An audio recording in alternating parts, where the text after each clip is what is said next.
test is in 4-part, Part 1, Part 2, Part 3, and Part 4. Now look at Part 1. You will hear a number of different recordings. You will have time to read the questions before each recording and time at the end of each recording to check your answers. The recordings will be played once only.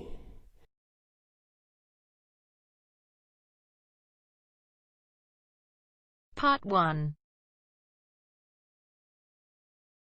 You will hear a conversation between a customer and a receptionist at a car rental agency.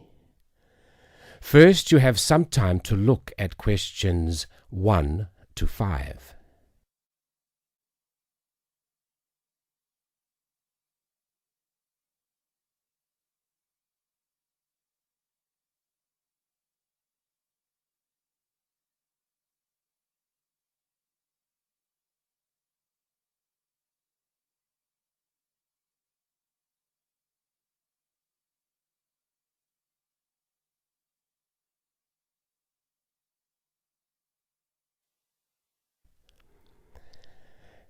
Now listen and answer questions 1 to 5. Good morning. How can I help you? Hello, is this Southern Rental Car? Yes, it is. I wonder if you could help me. I'm ringing from Nelson, but I'm coming over to Auckland for 12 days and I'd like to hire a car. Okay, I'll fill in a booking for you now. First, can I take your name? Yes, it's William Waddell. Sorry, could you spell your surname? Yes, it's Waddell. Thanks. Now, can I have an address and phone number? Sure. I live at 10 Robin Place. That's Robyn Place. And that's Nelson, isn't it? That's right. Do you want my home number or my mobile? Home number will be fine. Okay, it's 07 263 8666. Great. Now, can I also have a credit card number? Do I have to pay by credit card? Well, we need a credit card number as a guarantee. It's a standard policy for car rentals. Okay, well, I'll pay by Visa then. The card number is 4550-1392-8309-3221. And the expiry date? Sorry? Your card, when does it expire? Oh, next July. Right. Now, how long did you want the car for? 12 days, did you say? No, I only need a car for 10 days, from the 2nd to the 11th of next month.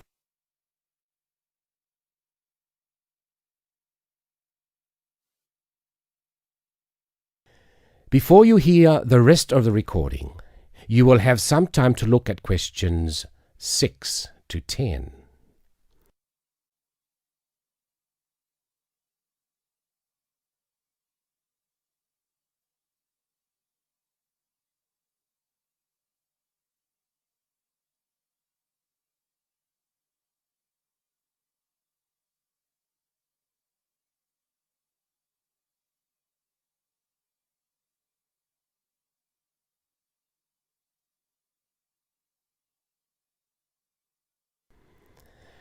Now listen and answer questions 6 to 10. Now, what type of car are you looking to hire? Well, I'm not too worried about the model of the car, but I understand that you have rental cars from just $25 a day. Is that correct? We do sometimes have the $25 deals, but only in the low season. For the period you're looking at, the cheapest we have is $35. However, that price includes unlimited kilometres. Sorry, did you say unlimited kilometres? What does that mean exactly? That means that no matter how far you go, the cost is the same. Some companies charge for rental and then charge again for every kilometre you actually drive. Well, I am going to be travelling quite long distances. I'm visiting relatives and they live quite far apart from each other. So unlimited kilometres are probably a good idea. If you're travelling long distances, you would be better off with an automatic. Changing gears in a manual can make it more expensive on petrol. Okay, I'll take the automatic then. Right. So that's an automatic car for 10 days from the 2nd to the 11th. That's all booked. Is there anything else I can help you with? No, that's fine. Oh, sorry, what do I need to bring with me when I pick up the car? All you need is your driving licence. Right. Well, thanks very much. Bye. That is the end of Part 1. You now have half a minute to check your answers.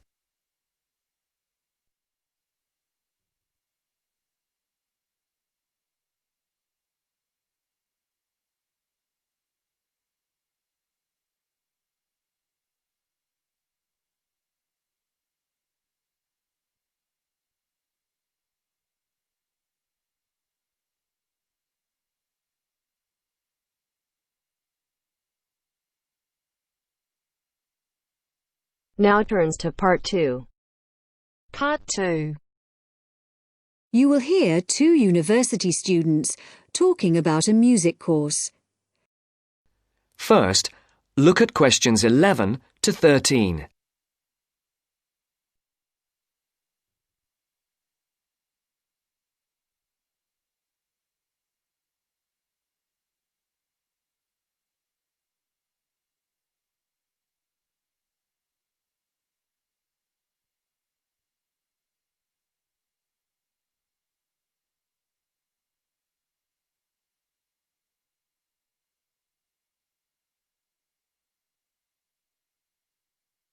As you listen to the first part of the interview, answer questions 11 to 13.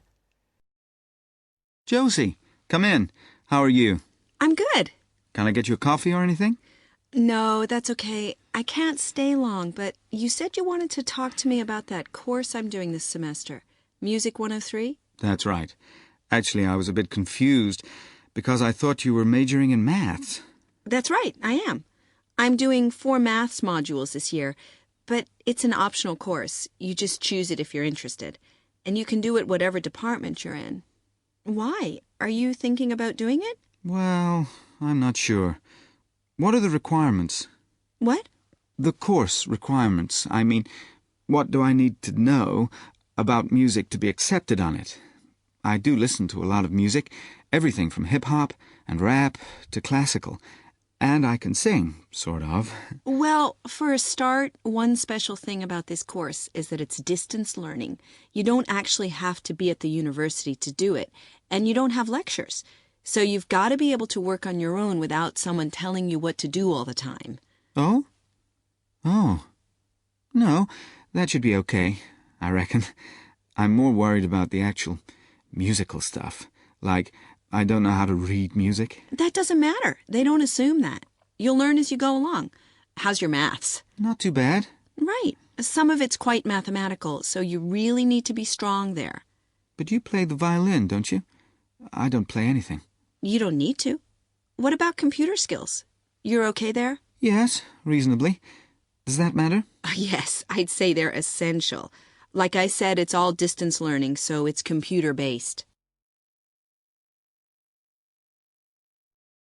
Now look at questions 14 to 20.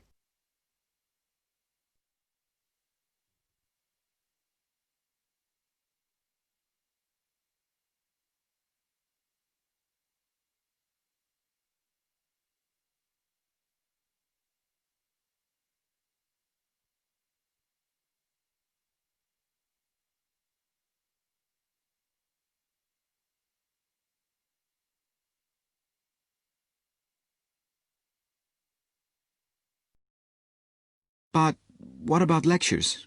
You don't attend any. It's all online. So lots of the students aren't here in Canada at all. They're studying from home all over the world.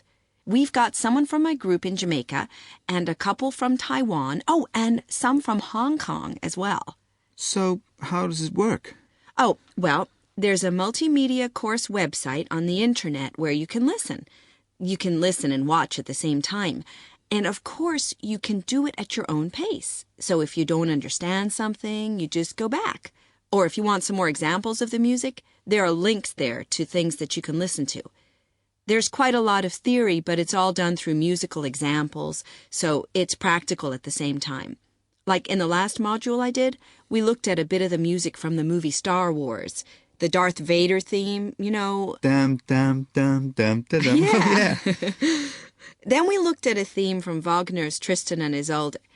Do you know it? Written in the 1850s. And we could see there were all sorts of parallels between them. And that's a feature of the course. We often look at modern Hollywood themes to illustrate concepts in classical music. It sounds really interesting. Do you have a course book? No, we don't use one. We're given a software program called Notability Lite, and what it does is it presents what we write, the music we write, really clearly.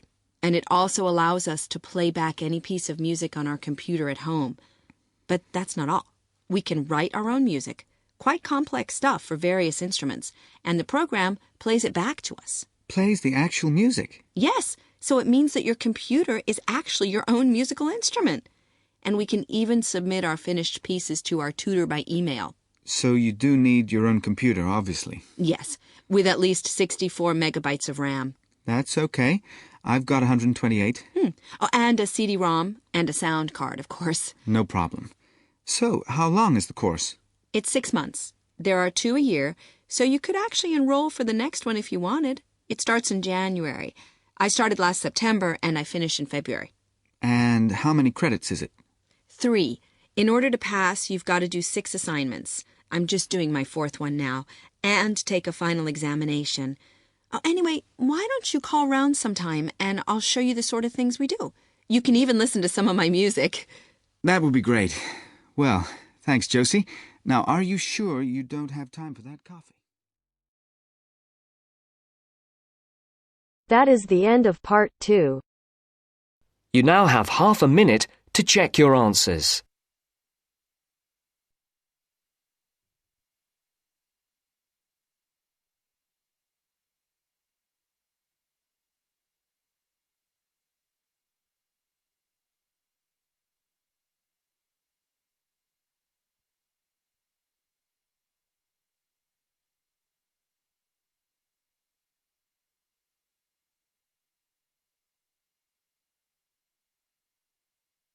Now turns to part 3.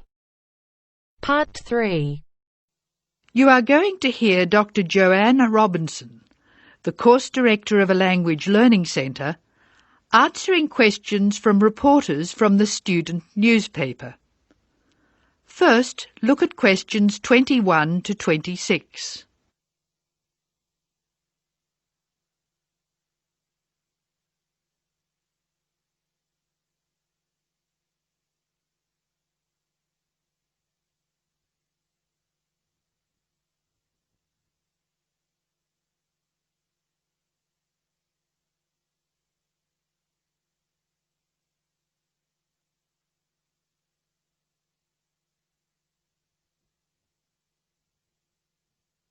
As you listen to the first part of the talk, answer questions 21 to 26.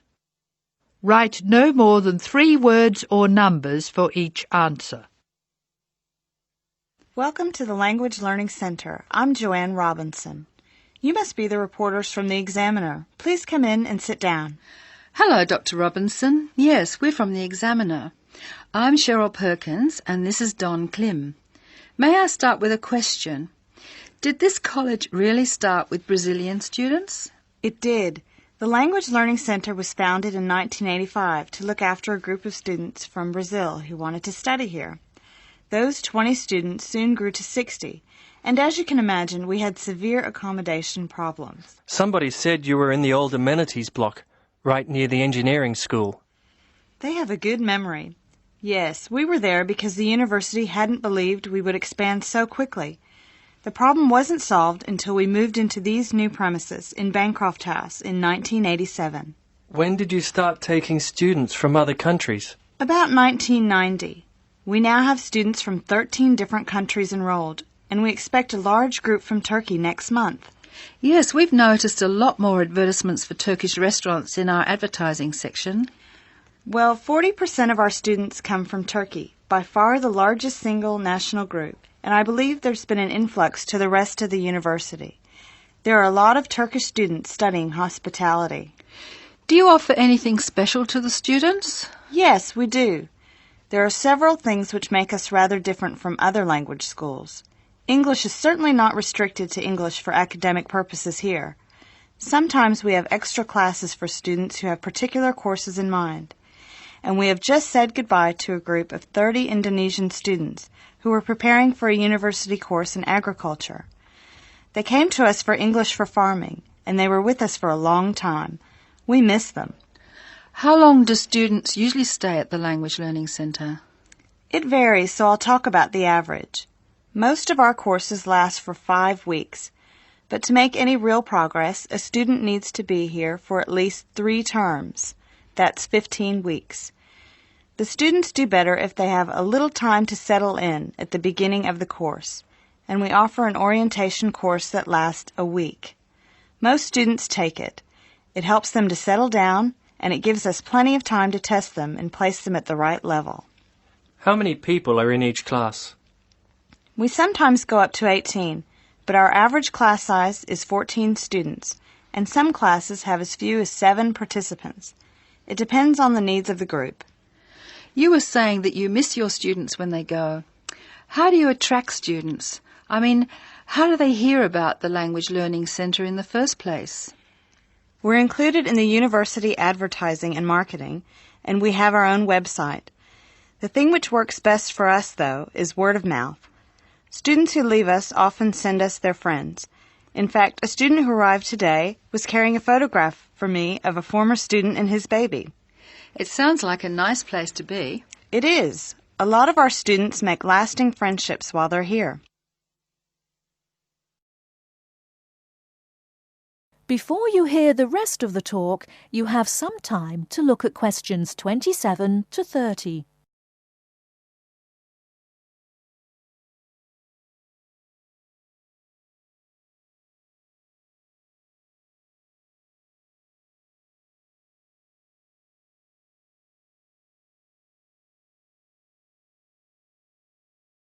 Now listen and answer questions 27 to 30. Making friends with other students sounds special enough. I'd like to emphasise that in the student newspaper. We do try to get our students to be part of the wider university. How do you do that? Do you encourage them to join the sports centre, for instance? Indeed we do. The sports centre is always looking for active participants, particularly in soccer. Oh, and something else. You might like to mention that we don't teach just English here. I mean, we're a language center, not an English language center. You may learn Spanish, Mandarin, and Russian here, and we can sometimes offer other languages. This means we can have some students who are native speakers of those languages as conversation partners for English-speaking students. Who can do these courses? At this stage, any native speaker of English. What about the people who are learning English? Can they do a non-English language course? At this time, only if they've almost finished their English language course.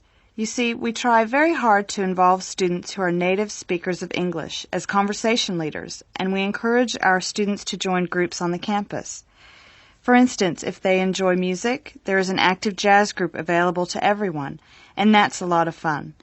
On the other hand, elementary students can't go to the drama group. Their English just isn't ready for that sort of activity. But the university choir welcomes all the singers it can find. They often do large productions that need a lot of voices. I imagine the special conversation groups are open to all your students. I wish they were. I'm sorry to say they're a special service we provide for elementary students only. Is there anything else I can tell you?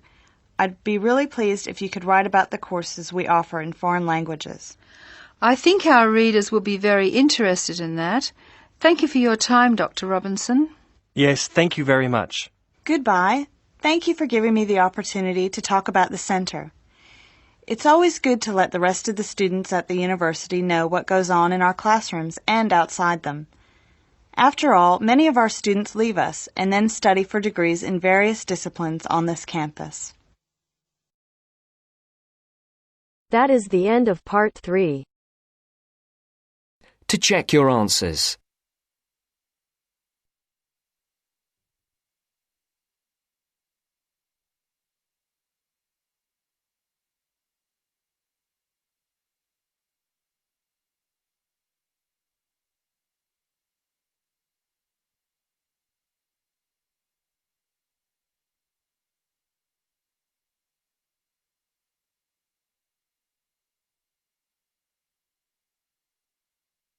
Now turns to part 4. Part 4. Hear an extract from a talk given by a lecturer from Management Department of a university on the topic Job satisfaction. First, you have some time to look at questions 31 to 40.